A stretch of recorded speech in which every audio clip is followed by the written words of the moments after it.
সুপ্রিয় শিক্ষার্থীরা, সবাইকে স্বাগত জানাচ্ছি আজকের ক্লাসে। তো আজকে আমাদের ক্লাসের বিষয় বাংলা উচ্চারণের নিয়ম। তো বইয়ে অনেক নিয়ম লেখা আছে। আসলে নিয়ম জেনে অনেক সময় দেখা যাবে, কারণ উচ্চারণের সময় তো আমাদের নিয়ম অনেক সময় মনেই থাকে না, কিন্তু আমাদের শিখতে হবে যে আমরা কোথায় স্বাভাবিক উচ্চারণ, কোথায় বিবৃত উচ্চারণ হবে, আমাদের এগুলো আমরা জেনে রাখবো। তো আজকে আমি পড়াবো তোমাদের উচ্চারণের যে নিয়মগুলো, সব নিয়মগুলো পড়াবো না, কিছু আমরা তোমাদের এখানে একটা বিষয় থাকে যে উচ্চারণ নির্দেশ। তো আজকে আমি পড়াবো কি, আমি পড়াবো হচ্ছে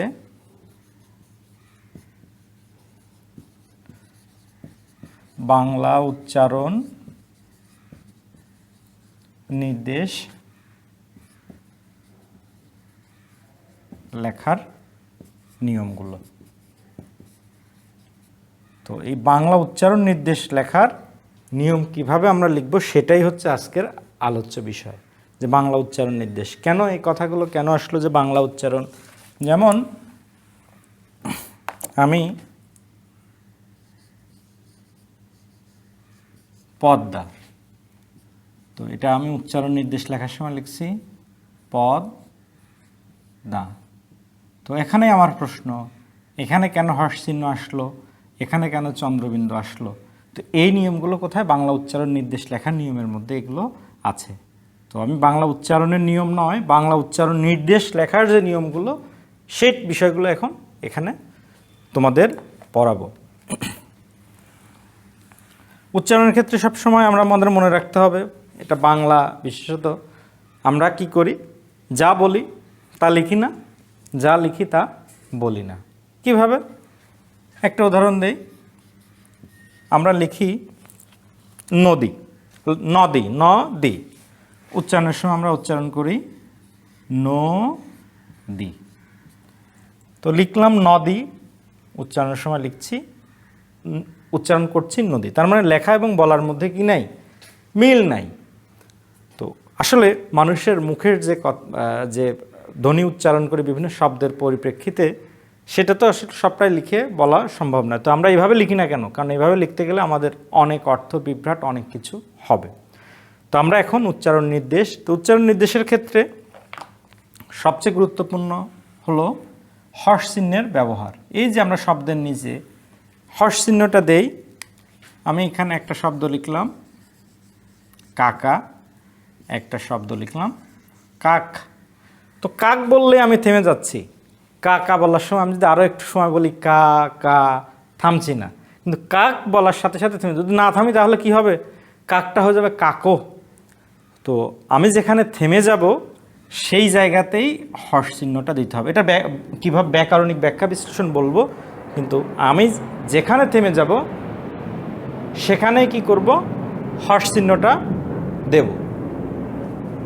যেমন আমি এখানে লিখলাম না না, কোনো জায়গায় কোনো থামাথামি নাই, না না।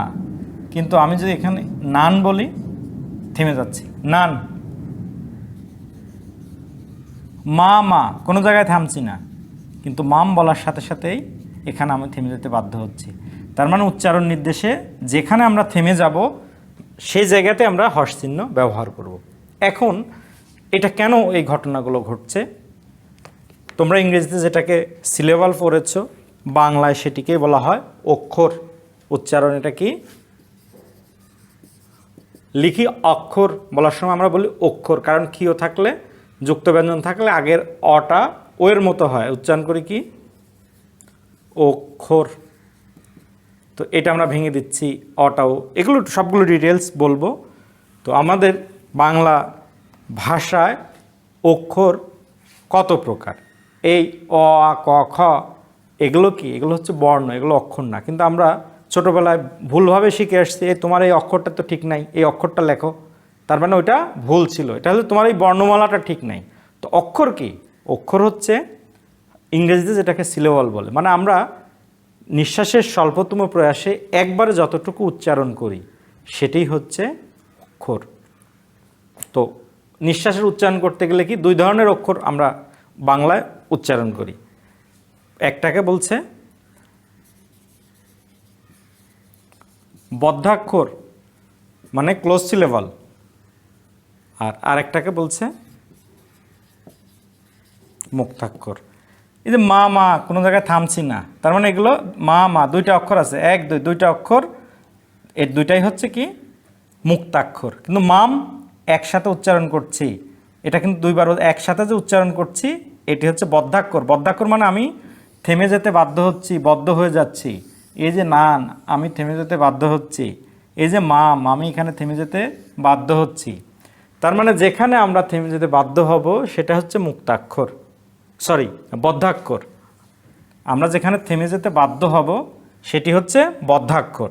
আর মুক্তাক্ষর হচ্ছে কি এই যে মা মা মা মা, এই যে কা কা, এই যে না এই যে না।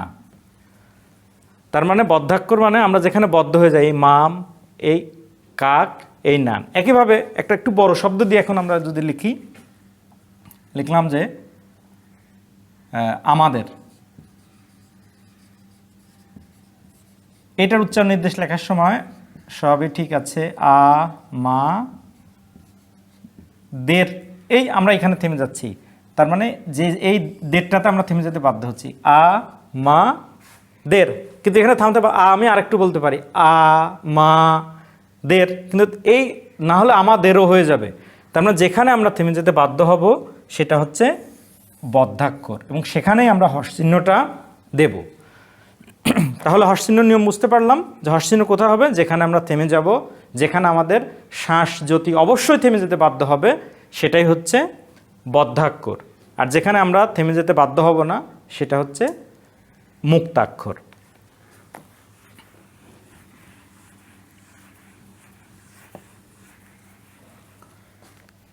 এখানে আমরা কয়েকটা এমনিতেই আরও কিছু শব্দ লিখি। যেমন একটা শব্দ লিখলাম বাংলাদেশ,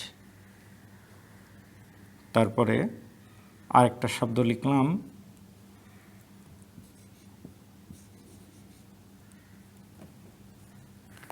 আচ্ছা, বাংলাদেশের উচ্চারণ নির্দেশটা লিখি আগে। তো আমরা অনুসার কখনো লিখব না, বাং লা দেশ। আমরা এখানে বাং লা দেশ, আমরা আর একটু বড় বলতে পারবো, কিন্তু এই জায়গাগুলোতে থেমে যেতে বাধ্য হয়েছি। এই জন্য বাং এখানে হর্ষচিহ্ন, দেশ এখানে তালবস্য হয় নিজে হর্ষচিহ্ন, সেজন্য বাং লা দেশ। তাহলে এখানে অক্ষর কয়টি আছে? এক, তাহলে তিনটি অক্ষর আছে। এটা হচ্ছে কি বদ্ধাক্ষর, দেশটাও বদ্ধাক্ষর, একটা মুক্তাক্ষর আছে।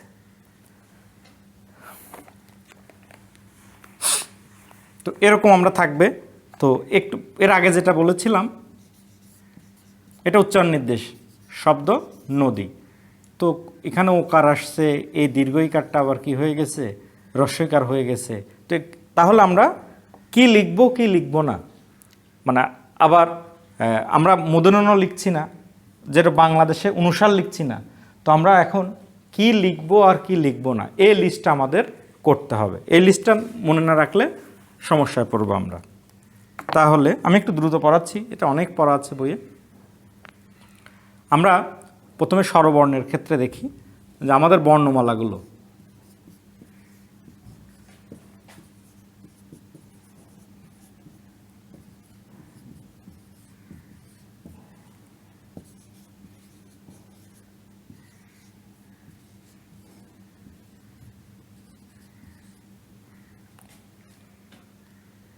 এক দুই তিন চার পাঁচ ছয় সাত আট নয় 10, এই 11টা হচ্ছে আমাদের বাংলা বর্ণমালার আমাদের যে স্বরবর্ণ আছে সেগুলো। তো উচ্চারণ নির্দেশের ক্ষেত্রে মানে আমরা যা বলি সেটাই তো লিখি। তো আমাদের এই 11টির মধ্যে মৌলিক স্বরধ্বনি আছে হচ্ছে 6টি, আর একটি বাইরে থেকে আনতে হয়। বাংলা ভাষা মৌলিক স্বরধ্বনির সংখ্যা 7টি। এই দীর্ঘের ক্ষেত্রে আমরা যদি কয়রস্যি কি, কয় দীর্ঘ আর কয়রস্যি কোনো উচ্চারণে কোনো পার্থক্য নাই। আমরা দীর্ঘের ক্ষেত্রে আমরা যদি লিখি বধূ বধূ,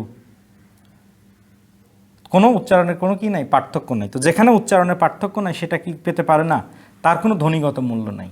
সেজন্য এ দীর্ঘই, এই সরি এ দীর্ঘই, এ দীর্ঘ, এগুলো কি নয়, এগুলো মৌলিক স্বরধ্বনি নয়। রি লিখেছি ঋণ, মূলত কি উচ্চারণ করছি, রয় রস্যি দন্তেন্য ঋণ লিখলাম ঋণ। এটা তাহলে এখন কি রিটাও কি নয়, আমাদের অপরিহার্য নয়, কারণ র দিয়েই কাজ চলে যাচ্ছে। তবে রিয়ের ক্ষেত্রে উচ্চারণ নির্দেশের জন্য আমরা রি কার্ডটা ব্যবহার করব, বাংলা একাডেমি ব্যবহার করছে, এজন্য আমরা করব রিয়ের ক্ষেত্রে রি কার্ডটা ব্যবহার করব। কীরকম, যেরকম এটা অনেকেই ভুল উচ্চারণ করে, এটা হচ্ছে আবৃত্তি। এই যে রিকারটা রাখবো আমরা, আবৃত্তি, আবৃত্তি না আবৃত্তি। এখন আসলাম ওই এবং ও, এগুলো কি, এটা হচ্ছে ওই, ও যোগ রস্যই, ও, ও যোগ রস্যৌ। তার মানে কি, এই ও এর সাথে আমি যখন এটা দিচ্ছি ওই হয়ে যাচ্ছে, ওর সাথে যখন এটা দিচ্ছি কি হচ্ছে, ও হচ্ছে। সেজন্য এটাকে কি বলা হয়, ইংরেজিতে বলে ডিপথং, বাংলায় বলে দ্বিস্বরধ্বনি। মানে বাংলা বর্ণমালায় ওই এবং ও, এই দুইটা হচ্ছে দ্বিস্বরধ্বনি, দুইটা স্বরধ্বনি মিলে।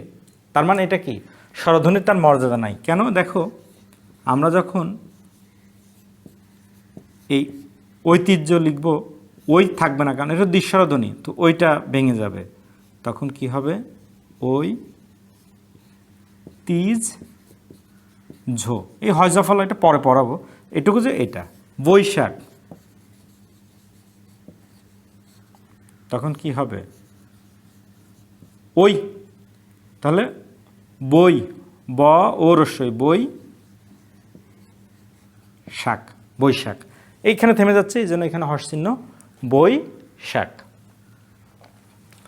তাহলে এই দুটাও চলে গেল। এবং বিশ্ববিদ্যালয়ে ভর্তি পরীক্ষা বা বিভিন্ন জায়গায় এই প্রশ্নটা আছে, মানে বিভিন্ন সময় আসে যে এগুলো ভাঙলে কি কি পাওয়া যায়, বাংলা বর্ণমালা দ্বিস্বরধ্বনি কয়টি, এগুলো আসে, এগুলো একটু মাথায় রাখবে। তাহলে আমরা এটা মুছে দিলাম। তাহলে আমাদের থাকলো কয়টি, 1 2 3 4 5 6টি।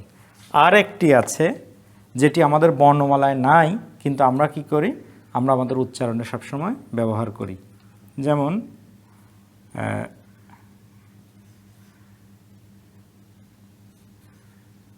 এটা দেখো, আমরা লিখি এক, বলার সময় কি বলি, এক। আমরা লিখি অ্যাসিড,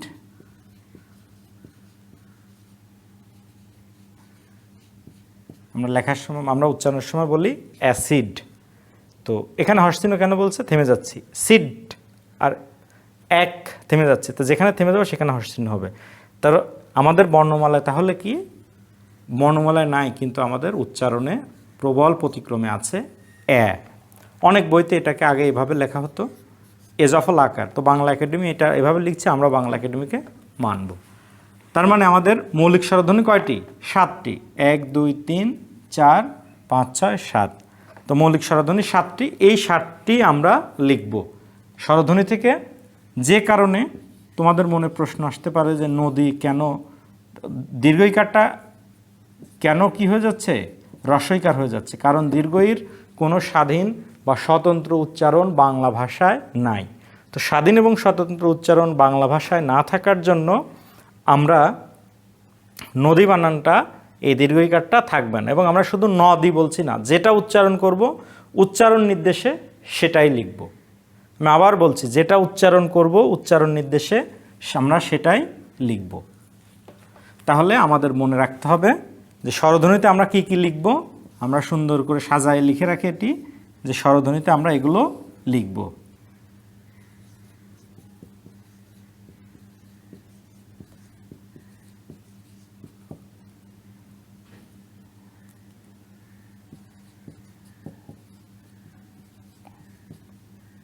এটা এলোমেলো না, এটাই মূলত ধ্বনিবিজ্ঞানের নিয়ম অনুসারে সায়েন্টিফিক ওয়েতে এটাই মনে থাকার জন্য ই, এ, আ, অ, ও, উ, মানে যেভাবে মনে রাখো এই সাতটি হচ্ছে স্বরধ্বনিতে আমরা লিখব উচ্চারণ নির্দেশে 1 2 3 4 5 6 7। তোমরা এই 7টি মনে রাখবে। এটাই হচ্ছে একটু মুখস্থ, যে এর বাইরে কোনো কিছু আমরা লিখব না, কেন সেগুলো স্বাধীন উচ্চারণ নাই।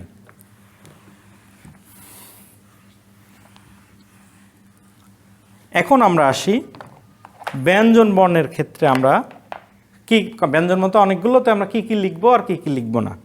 তো আমরা প্রথমেই আসি যে আমাদের বর্গীয় যে বর্ণগুলো আছে সেগুলো আমরা লিখি।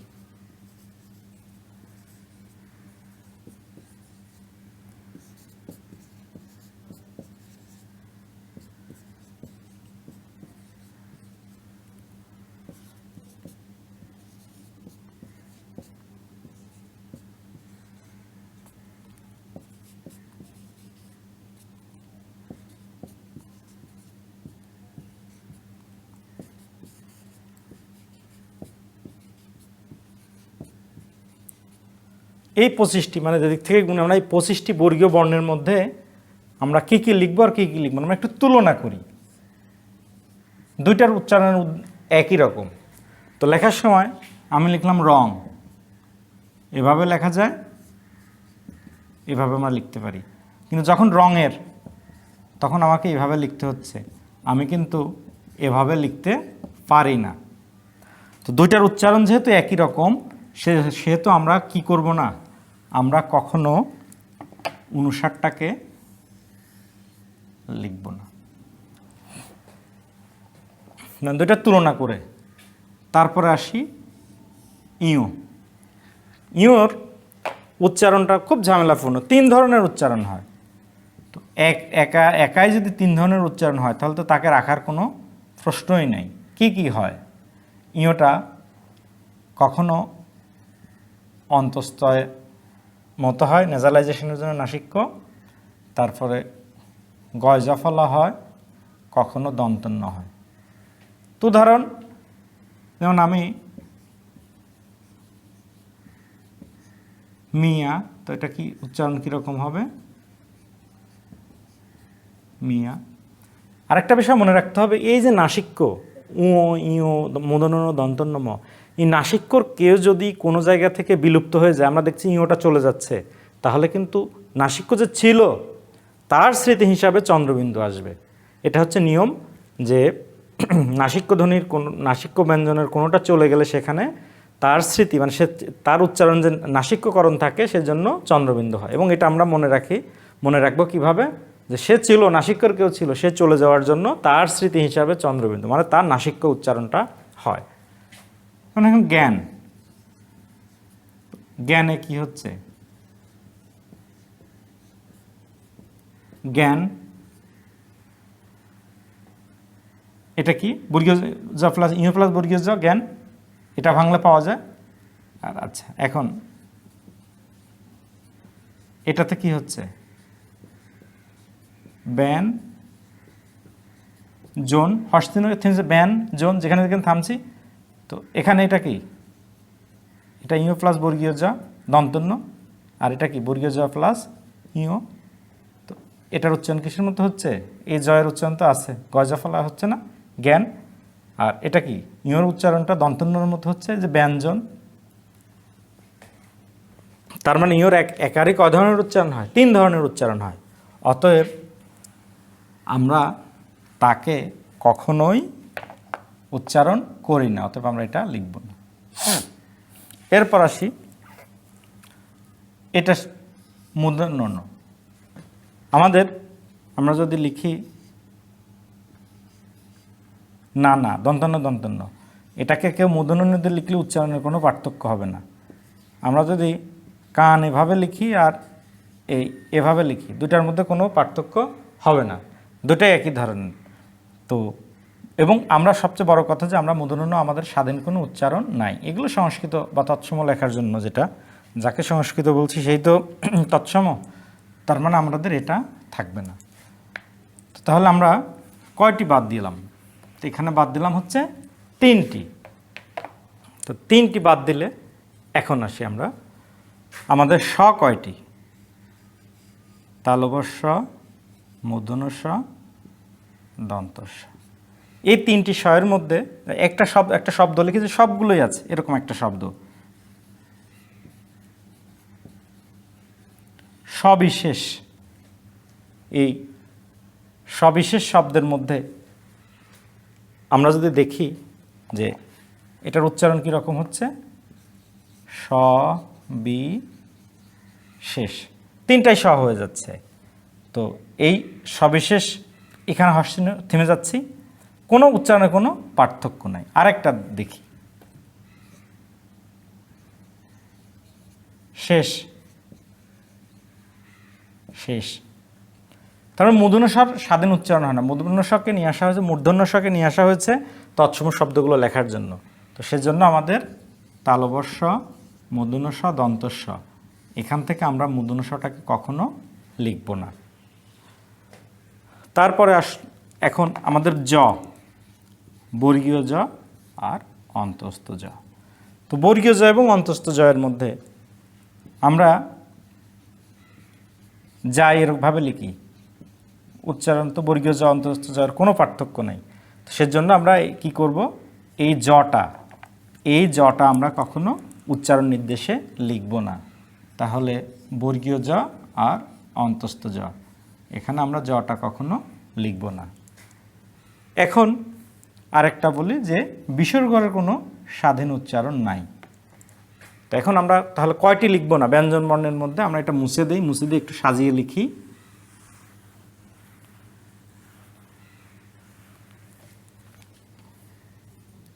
তাহলে আমরা লিখব না ইও লিখব না, মূর্ধন্য লিখব না, মূর্ধন্য স লিখব না, অন্তস্থ জ লিখব না, অনুস্বার লিখব না, বিসর্গ লিখব না। তো লিখবগুলো তো অনেক বেশি, তার থেকে মনে রাখা সহজ যে এই ছয়টি, এই ব্যঞ্জন বর্ণের এই ছয়টি আমরা কখনো উচ্চারণ নির্দেশে লিখব না। আমি আবার বলছি, আমি তোমাদের কি পড়াচ্ছি, বাংলা উচ্চারণের নিয়মের উচ্চারণ নির্দেশ, লেখার নিয়ম। উচ্চারণ নির্দেশ আমরা কিভাবে লিখব, তারপরে উচ্চারণ নির্দেশে এগুলো লিখব না। এই দুটা বিষয় খুব ভালো করে মনে রাখতে হবে। একটি হচ্ছে স্বরধ্বনির মধ্যে কোনটি কোনটি লিখব স্বরবর্ণের মধ্যে, আরেকটি হচ্ছে এই ব্যঞ্জন বর্ণগুলোর মধ্যে কোনটি কোনটি লিখব না। তো এখানে এই ছয়টি আমরা লিখব না। আমি মুছে দিচ্ছি।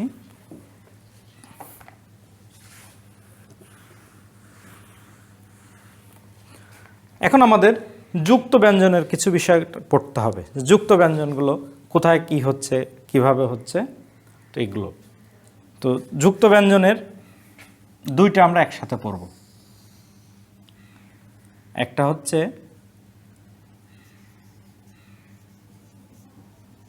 ম ফলা, আর আরেকটা হলো ব ফলা।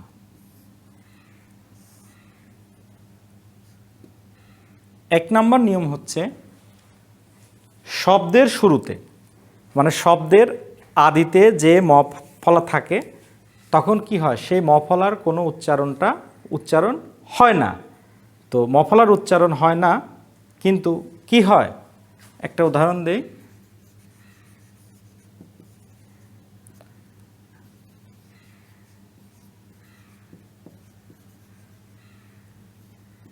এই যে নাসিক্য ধ্বনি চলে গেলে কি হবে, চন্দ্রবিন্দু হবে, সেটি হয়েছে স্মারক। আরেকটা এরকম স্মরণ।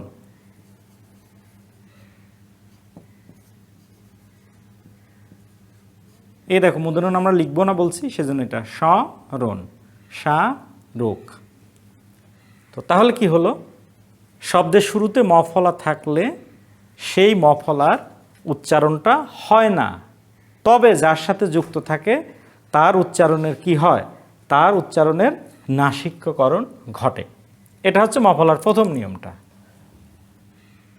একইভাবে ব ফলার কি, শব্দের শুরুতে যদি ব ফলা যুক্ত থাকে তাহলে ব ফলার উচ্চারণ হয় না।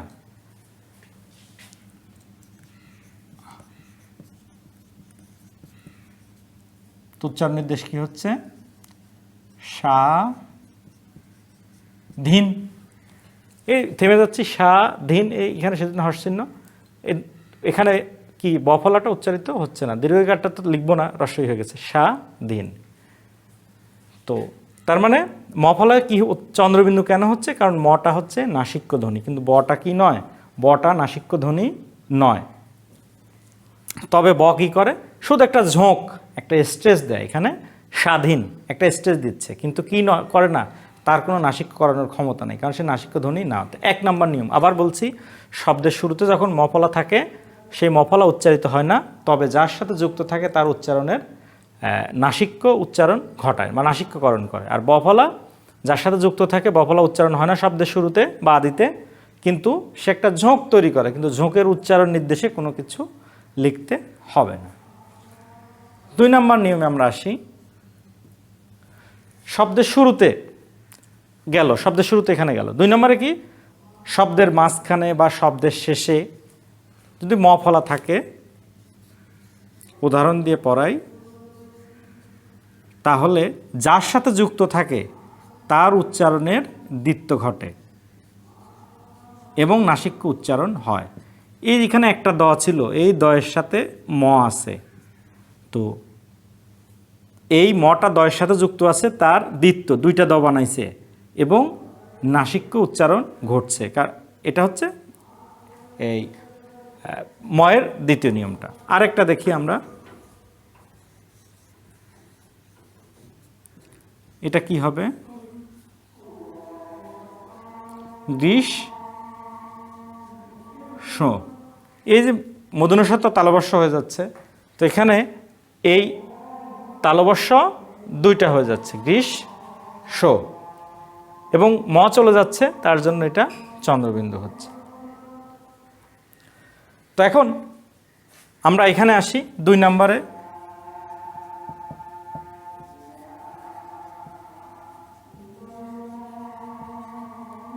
এটা তাহলে আমরা এটা কি করছি? বিশ্বাস। এটা আমরা এখানে লিখছি কি? এটা এখানে আমরা লিখছি বিশ্বাস।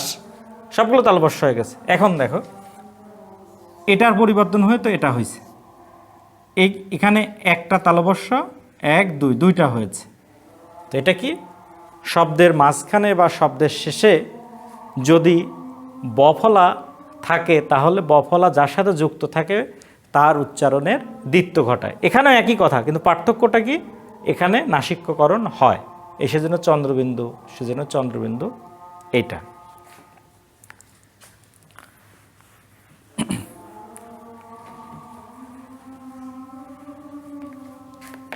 তো এখন আমরা 3 নম্বর নিয়মটা একটু দেখি, যে এটা যদি আমরা বলে থাকি তাহলে এটা কি হবে? এটাকে আমরা জন্ম কেন বলি? এটাকে জন্ম কেন বলি না? তো এটা আমাদের একটা প্রশ্ন। এটাকে আমরা গুল্ম না বলে গুল্ম কেন বলি? তার মানে ম ফলা কোথায় কোথায় উচ্চারিত হবে সেটা আমরা মনে রাখব। তো এগুলো মনে রাখার নিয়মটা হচ্ছে কি,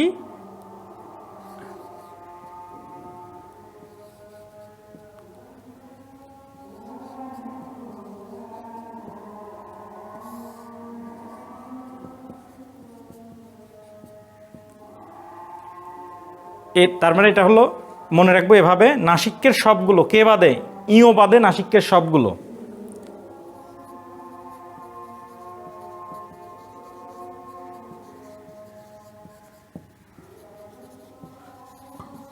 নাসিক্য আছে 5টি, তার একটা বাদ। ইও বাদে নাসিক্যের সবগুলো, তার সাথে কে যোগ? গটল, গটল।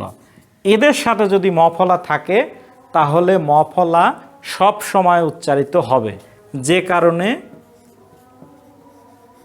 এটা হচ্ছে কি? জন্ম। এখানে তো নাসিক্য হবে না, কারণ সে নিজেই আছে। গুল্ম, যুগ্ম সম্পাদকের যুগ্ম, তাহলে কি হবে? যুগ্ম। আবার বলছি, ম কোথায় কোথায় উচ্চারিত হবে? ইও বাদে নাসিক্যের সবগুলো, এর সাথে গ ট ল, এগুলোর সাথে যদি ম থাকে তাহলে মটা সবসময় উচ্চারিত হবে। বয়ের ক্ষেত্রে কোথায় কোথায় ম উচ্চারিত হবে? সেটা হচ্ছে সন্ধির সূত্রে আগত বফলা, উদ্বাহু। এটা সন্ধির সূত্রে বাহু, তখন এটা কি হয়ে যাচ্ছে? বাহু উচ্চারণ। তার মানে সন্ধির সূত্রে আগত বফলা সবসময় উচ্চারিত হবে, মানে উদ্বিগ্ন এরকম, মানে উপসর্গযোগে আমরা যেভাবেই বলি, তো সাধারণত সন্ধির সূত্রে আগত বফলা সবসময় উচ্চারিত হয়। উদ্বোধন,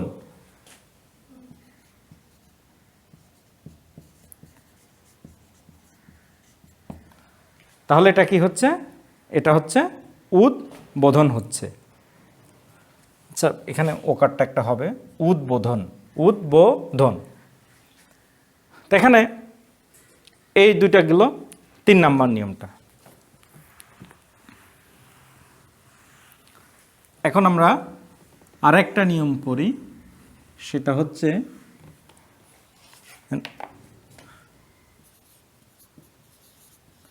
এইটা আমরা এত সময় যা পড়েছি তার আলোকে এটার উচ্চারণ হওয়ার কথা হচ্ছে উৎস। কারণ গ্রীষ্ম হইলে এটা উৎস কেন হবে না? আবার এটা কাশ্মীর হওয়ার কথা, কিন্তু আমরা এটাকে কাশ্মীর বলি। তাহলে এটা কেন বলি? কারণ হচ্ছে এগুলোকে বলা হয় কৃতঋণ শব্দ, মানে এগুলোর উচ্চারণও যে ব্যতিক্রম, যেটা সংস্কৃত থেকে আসছে এইভাবেই থাকবে, এরকম এই শব্দগুলোকে বলা হয় কৃতঋণ শব্দ। তাহলে এটা হচ্ছে উষ্ম কাশ্মীর, এই হাসছিল কাশ্মীর, থেমে যাচ্ছি। তো এগুলো হচ্ছে কৃতঋণ শব্দ। তো এই কৃতঋণ শব্দগুলো এরকম উষ্ম, কাশ্মীর, আয়ুষ্মান, আয়ুষ্মতী, এই শব্দগুলো তোমরা বইতে দেখবে এরকম কৃতঋণ শব্দ আছে যেগুলোর উচ্চারণের ব্যতিক্রম হয়।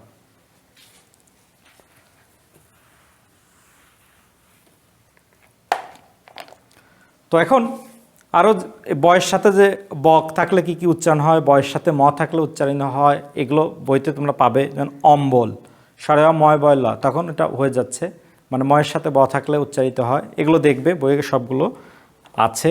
যাতে আমি আসলে খুব দ্রুত পড়াচ্ছি, তো তোমরা বই খুলবে, বই খুললে তাহলে মফলা এবং বফলাটা ডিটেলস দেখবে। আমরা আর একটা বিষয় এই 5-7 মিনিট পড়িয়ে আজকে ক্লাস এটা শেষ করব। সেটা হচ্ছে হয়ে খুব জটিলতা আছে। হয়ের সাথে এক এক সময় কোনটার সাথে কি যুক্ত হলে কি হচ্ছে, হয়ের যে জটিলতাগুলো আমরা এখন একটু দেখব। হয়ের সাথে মানে যে যুক্ত ব্যঞ্জনগুলো আসছে, যেমন এটা কি, এটা হচ্ছে হয় দন্তন্য না মূর্ধন্য না, এটা হয়, এটা অনেক সময় এই আমরা বিভ্রান্ততে পড়ি অনেকেই। তো মনে রাখবো যেটা নিচে সেটা হচ্ছে মূর্ধন্য, আর যেটা পাশে সেটা হচ্ছে হ যোগ দন্তন্য। তো যেদিন তোমাদের বাংলা বানানোর নিয়ম পড়াই সেদিন বলবো যে কোথায় মূর্ধন্য হবে, কোথায় দন্তন্য হবে। এটা একটা নিয়ম আছে, যেমন অপর পরা পূর্ব প্র, এই 4টি উপসর্গের যোগে পরে যদি অনহ আসে তখন সবসময় এটা মূর্ধন্য হয়। তা আমরা এটার উচ্চারণ কিসের মতো হয়? এটা আমরা আইপি দিয়ে লিখব NHO এর মতো হয়। যেমন উদাহরণ,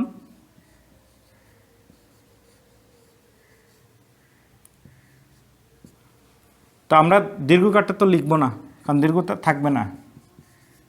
তাহলে হচ্ছে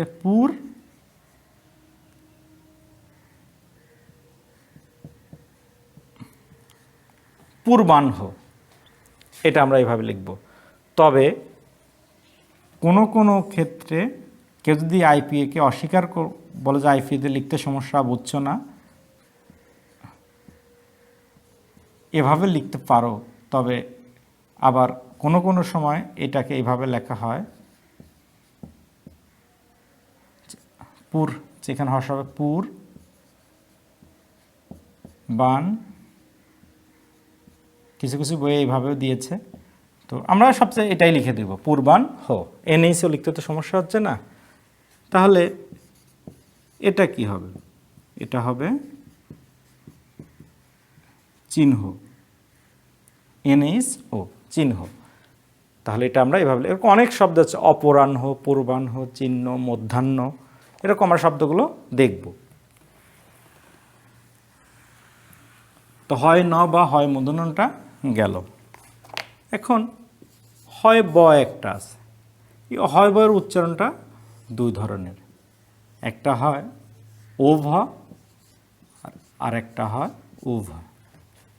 যেমন আমরা অনেকেই ভুল করি, আহ্বান বলি, এটা আহ্বান হবে না, এটা হবে আহ্বান।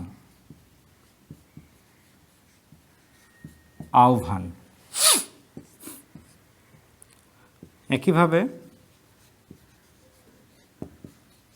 তাহলে এটা কি হবে? আহ্বায়ক। আহ্বায়ক। এই থেমে যাচ্ছে। এটা জিহ্বা না জিহ্বা কোনটা? এটা হবে জিহ্বা।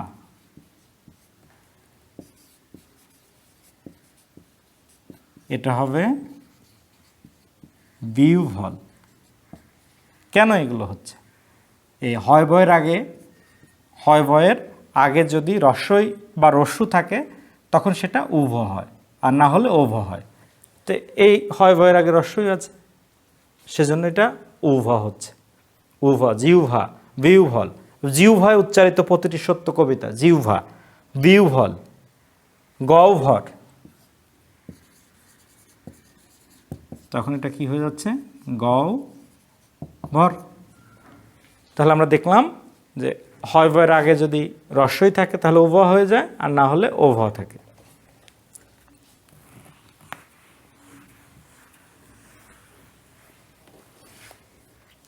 এখন আমরা এটা হ যোগ ম, উচ্চারণ হয় কি? MHO। তাহলে এটা কি হচ্ছে? ব্রাহ্ম হ।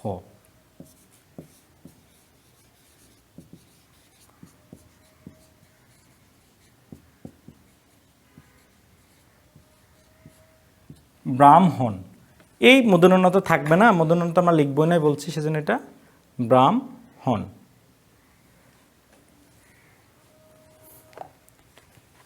তাহলে এটা গেল।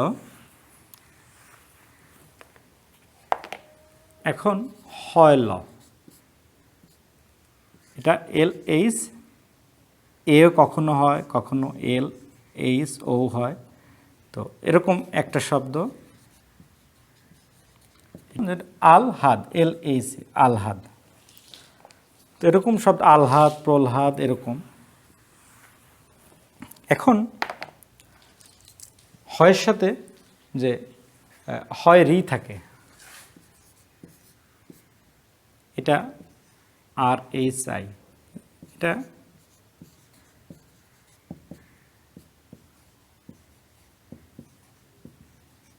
হৃদয় বা হৃদয়, আমরা যেভাবে বলি না কেন, এটা RHI দিয়ে আমরা লিখে দিব। হয় রিকার থাকলে RHI দিয়ে আমরা লিখে দিব। বইতে দেখবে অনেকগুলো নিয়ম আছে, আসলে ক্লাস টাইমটা বড় হয়ে যাচ্ছে, যেমন দ্রুত পড়াতে হচ্ছে। হয় জ ফলা, এটা বলা হয় নাই, এটা বর্গীয় জ ঝ হয়। কিভাবে হয়?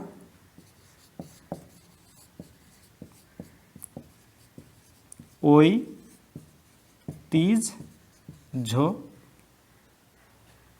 এই ঝ হয় উজ্জ,